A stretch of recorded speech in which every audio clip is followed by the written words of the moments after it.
Hey YouTube! Today I'm getting a very exciting delivery that I'm really looking forward to telling you about. But first, we're moving some things around in the milking stall. So I had some excitement on the farm yesterday whenever I was sitting here on the stand finishing up milking Anna, and I looked over behind that bag and I saw what at first I thought was a tire, like a bike tire.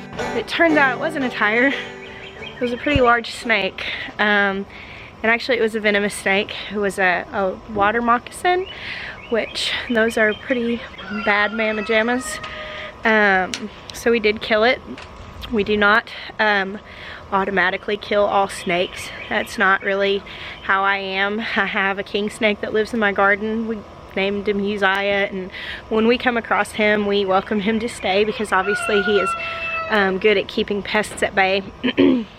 When we find, you know, corn snakes and king snakes and that sort of thing, rat snakes in the chicken coop, we do relocate them because of course they'll eat small chicks or in eggs. I mean, we found them staying under the nest boxes eating eggs before. And generally what we do with those when we find them eating our eggs is we carry them down the road to our 29 acres, which is a few miles down the road, and we relocate them there. However, having small kids, and I mean even ourselves, we don't want to get bit by a snake, but having small children especially, that snake yesterday was right behind that feed bag where Benjamin goes every single day and reaches into it. It was pretty scary. It was kind of a close brush with that. So right now, I went yesterday and bought some clear like Rubbermaid totes, and we're putting the feed in the milking stall in those clear totes. There was a mouse in the feed yesterday, which is probably why the snake was in there. But we're trying to organize it in there where there's not any hidey hole places and not any open feed to attract, you know, the pests that would attract the snakes. Here's the peanut gallery.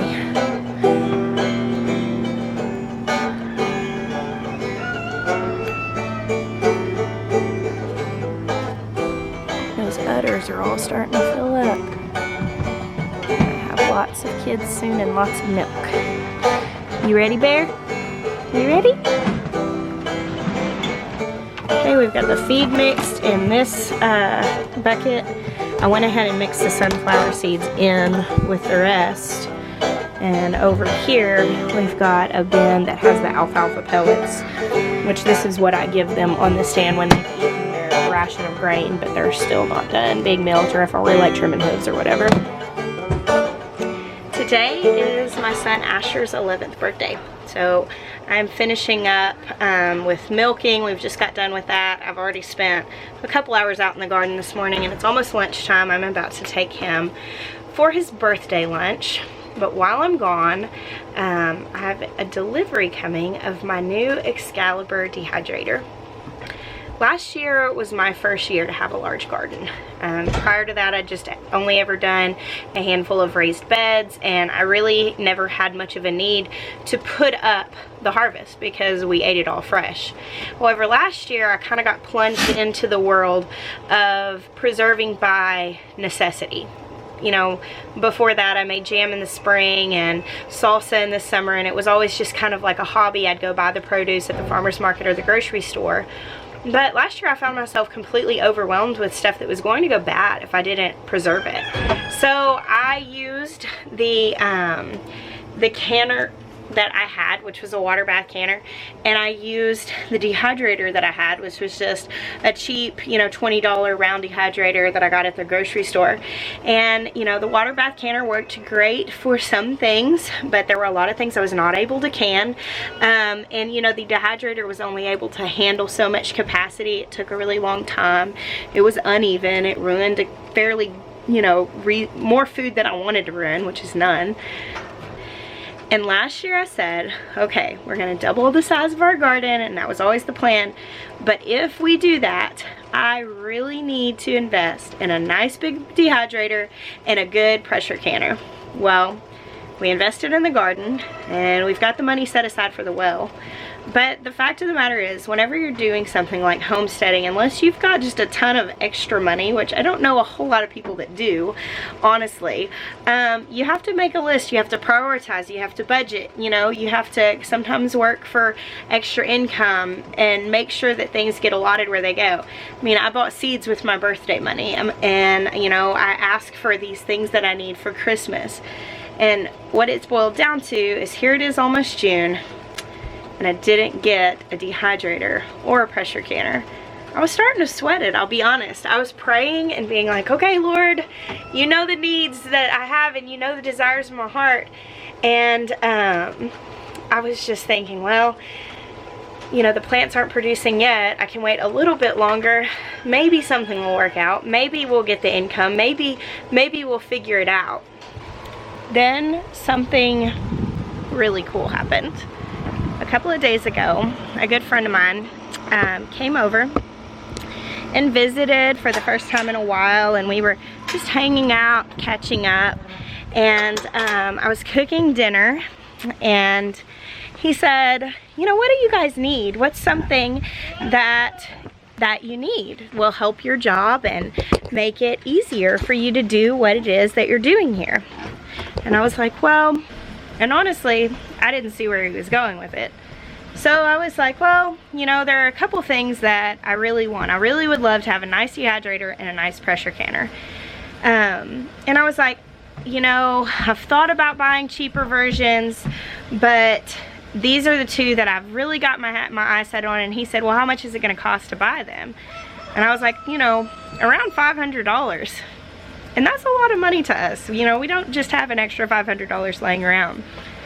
But then he said, I really want to bless you guys. And he bought them for us. Like, totally blew my mind. I cried and was just completely amazed that here's something that I really desired. It was, you know, kind of extra. I could have gotten by with less, but I wanted to wait and see if we could work out, you know, getting what it was I actually wanted. And it totally worked out. And I don't know, it just really blessed me. It was such a huge thing, and it's one of those little things where, like, I'm just so thankful that whenever I, you know, like, I pray about something like that, and I'm thinking, you know, surely, you know, I don't see how I can make this happen, but then it does, and I just think, surely God, He sees the desires of my heart. So today, my dehydrator will be here, my pressure canner will be here later this week, and I have to clear off some space on my counter, which this is the, I guess, the conflict of having a real food kitchen, which, if those of you who deal with real food, you know that keeping your kitchen clean and organized is very important. It's also very hard to do. Instead, this is my reality. And this is the space that I think I would like to keep my dehydrator. So I'm gonna have to find another place for my kombucha setup, obviously for the storage of these bottles, and that over in the corner is my compost, which needs to be taken out right now. But today, whenever I'm out, I'm gonna look for some sort of container maybe that has a lid on it, or something that I can keep over on the other side of the kitchen, where we keep a bucket of scraps for the chickens and the pig. I do have this right outside of my kitchen that I call the catch-all, but this is where we keep extra appliances, extra jars. They're all empty right now because we're going into the summer instead of coming out of it. And I'm thinking I might relocate some of the things that are here, like this big picnic basket, which does have stuff in it, and some of these baskets, and try to maybe move my kombucha here to a shelf and give it its own space here in this pantry area. It's here. So excited.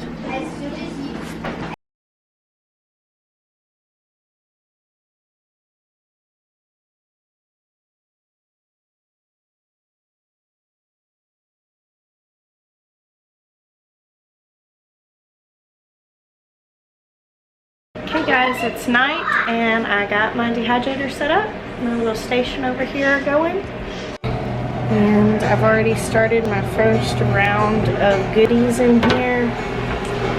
Some mango, some limes, and some radishes. Yeah, some radishes. I love radishes. You love radishes? What's your favorite part about them? Another one radishes. You want another one radish right now? Hold on. I picked these out of the garden today and just decided I would, you know, give them a shot, trying them dehydrated, and I just tasted them. They're not done yet, but they're really tasty. They just have salt and pepper or salt and olive oil and garlic on them. I am incredibly excited. I've been Googling stuff all afternoon. Trying to figure out what I'm going to dehydrate next. So if you have any favorite recipes or anything that I just really need to try, make sure you leave me a comment below, because I'm super pumped about my new dehydrator.